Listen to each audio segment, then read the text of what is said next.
फिर आज एक सवाल आया कि प्रभु को पाना है, तो मन में मेरे भी सवाल उठा कि भाई क्या प्रभु का पाना आसान है।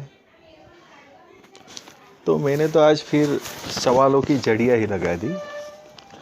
मैंने पूछा प्रभु को पाना आसान है,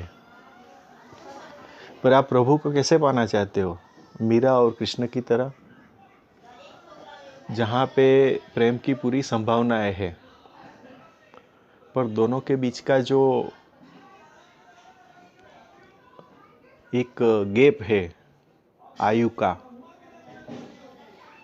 विरह की वेदना का, क्या आप में वो है? क्या आप उस लेवल पे हो सकते हो? तो जरूर भगवान मिल सकता है।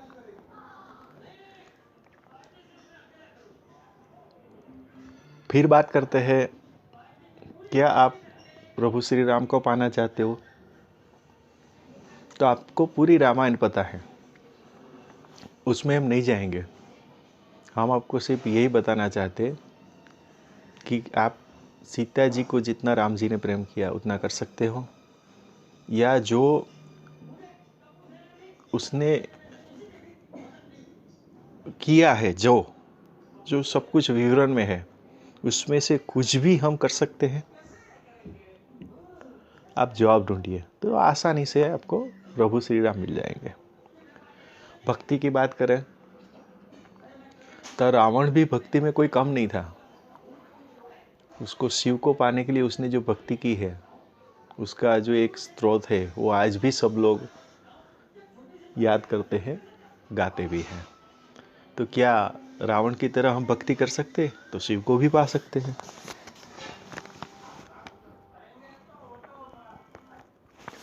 कृष्ण की आपको दोस्ती करनी है तो भगवान दोस्ती भी करता है। तो उसके लिए फिर आपको या तो कौरव बनना पड़ेगा या पांडव बनना पड़ेगा। देखिए, दोनों ही पक्ष है, आपको पता है। हम ये नहीं बोलेंगे कौन अच्छा था कौन बुरा था, वो आप अपने हिसाब से जज करिए। मैं तो यही कहता हूँ कि भगवान को दोस्त भी बनाया जा सकता है, पर उसके लिए क्या आप कौरव और पांडव बनने के लिए तैयार हो? तो ज़रूर से आप कृष्ण को दोस्त भी बना सकते हैं। कि आपको वैराग्य है या वैराग्य की प्राप्ति करनी है, तो आप बुद्ध को फॉलो करिए। बुद्धिज़्म में उसकी पूरी स्टोरीज या उसकी जो पूरी विवरण है, वो वही बताता है कि वैराग्य के लिए क्या क्या हुआ, क्या क्या किया गया और क्या क्या होने से क्या क्या फ़ायदा हुआ। तो वैराग्य वहाँ तक पहुँचाने का जो प्रोसीजर है, वही स्टोरी के रूप में वहीं पे बताया गया है। तो आप वैराग्य की ओर बढ़ सकते हैं। उसको आप जीवन शैली जो उसकी थी, उसको आप ध्यान दीजिए, तो डेफिनेटली आप बुद्ध तत्व को भी पा सकते हैं, बुद्धत्व भी हो सकते हैं। बहुत सारे शॉर्टकट भी हैं, तांत्रिक, मांत्रिक। क्या ये भी कर सकते हो? वो भी नहीं कर सकते। अगर वो कर लोगे तो भी काम हो जाएगा। जोगी है, भोगी है, क्या आप जोगी भी बन जाओगे या भोगी भी बन जाओगे तो भी प्रभु प्राप्ति संभव है। क्या आप बन सकते हो? योग ले लीजिए, योग में हठ योग ले लीजिए। क्या जो जैसे दिखाया गया है, जैसे आपने सुना है, कई बार आप सुनते हैं कि एक हठ योगी मिले थे, उनको मिले थे, उसने ये चमत्कार देखा। पर चमत्कार कब हुआ? जब उसने ये हठ योग किया, योग किया। क्या आप योग कर सकते हो? पूरा योग भी हम करें तो डेफिनेटली हम प्रभु की प्राप्ति कर सकते हैं। क्या आप साधना करते हो? आपके पास साधना का पूरा नॉलेज है? आप साधना जिस तरीके से बताई गई है उस तरीके से कभी आपने करने का सोचा है? और करते हो तो डेफिनेटली प्रभु प्राप्ति होगी। अभी एक लेटेस्ट ट्रेंड चल रहा है कुंडलिनी जागरण का। आए दिन हम सुनते रहते हैं, कुंडलिनी जागृत करे 2500 रुपये में, 5000 रुपये में, 25,000 रुपये में, 25 लाख रुपये में। तो क्या पैसे से कुंडली जागृत होगी? प्रभु प्राप्ति होगी? आप वो भी ट्राई कर सकते हैं। ट्राई करके देखने में हर्ज क्या है? आपको कुछ नहीं करना है, आप सिर्फ प्रार्थना करिए। प्रार्थना करके भी आप प्रभु को पा सकते हैं। आपको वो भी नहीं करना है, आप सत्संग करिए। आप सत्संग करने से भी उसको पा सकते हैं। सत्संग जितना आप करोगे उतना आप पालोगे। हम सत्संग के लिए बहुत सारे एग्जाम्पल्स हमारे पास है, आपको सब पता है, इसलिए वो बात रिपीट नहीं करनी है, क्योंकि मेरी बात फिर वो घिसी पिटी वाली हो जाएगी। इसलिए मैं कोई भी सिर्फ हिंट देता हूँ, वो हिंट को आप देख लो तो आपको पता चल जाएगा। तो इतने सारे माध्यम है जिसके द्वारा आप प्रभु प्राप्ति कर सकते हो। आप इसमें से तय करिए कि आपको कौन से मेथड से आपको फॉलो करना है, या आप क्या चाहते हो। हम मंदिर में जाते हैं, पूजा करते हैं, प्रार्थना करते हैं, या हम उससे मांगते हैं, वही तो पता नहीं चल रहा है। हम भगवान को मिलने जाते हैं, हम भगवान को सिर्फ प्रार्थना करनी है, तो हम आप देखिए हम भगवान को प्रार्थना नहीं कर रहे, हम मांग रहे हैं उससे। तो पहले इस सब बात से क्लियर होना है। आप प्रभु के पास क्यों गए? मंदिर में गए, मंदिर में घर का मंदिर हो या अपने गांव का मंदिर हो, कोई भी मंदिर में आप जाते हो तो आप क्या करते हो देखियो आप, तो आपको पता चलेगा कि सिर्फ आप मांगते हो। आप आरती करते हो, पूजा करते हो, तब आपका ध्यान कहाँ पे होता है? आप देखोगे कि उसमें आपका ध्यान ही नहीं, वो सब यंत्रवत। कहने का तात्पर्य क्या है? ये सब जो हो रहा है वो सब यंत्रवत काम हो रहा है। तो यंत्रवत काम होने से यंत्रवत ही आपको परिणाम मिलते हैं। और फिर आप बोलते हो कि भगवान को पाना है, फिर आप दर दर जगह पे भटकते हो। कोई नई बात सुनोगे, वो अपना कोड आप में डाल देगा, हाँ ऐसे हो सकता है, चलो ट्राई करते हैं, बराबर है। तो देखिए, मैं ये नहीं कह रहा हूँ कि सब लोग सही है, सब लोग गलत है। कोई सही नहीं है, कोई गलत नहीं है। ये मार्केट है, इस मार्केट में आपको चाहिए क्या वो बोलिए, सब कुछ अवेलेबल है। उसके लिए आपको सही तरीका आना चाहिए, सही आदमी मिलना चाहिए, आपका माइंड क्लियर होना चाहिए। क्योंकि देखिए, आप कुछ दिमाग में रख के कुछ ढूंढने जाओगे तो कुछ मिलने वाला नहीं है।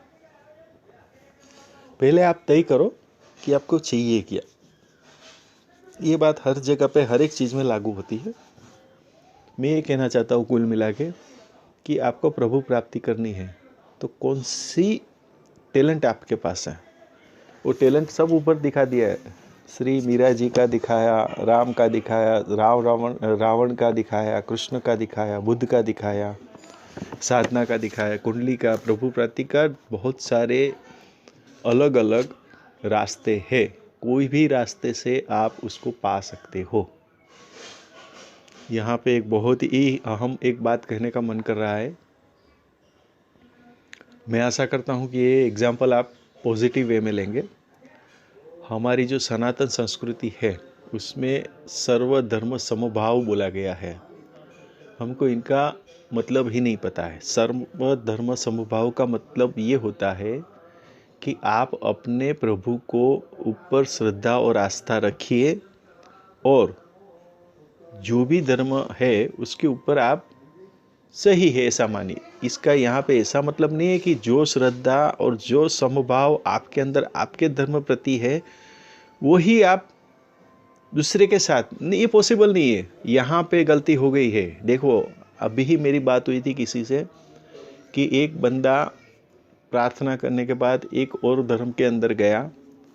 वहाँ पे जाके जब हुआ तो मेरा जो एक सहाध्यायी था उसने मुझे पूछा कि क्या अपना धर्म इतना छोटा हो गया है कि उसको दूसरे धर्म में जाके उसके भगवान को जाके प्रार्थना करनी पड़ रही है।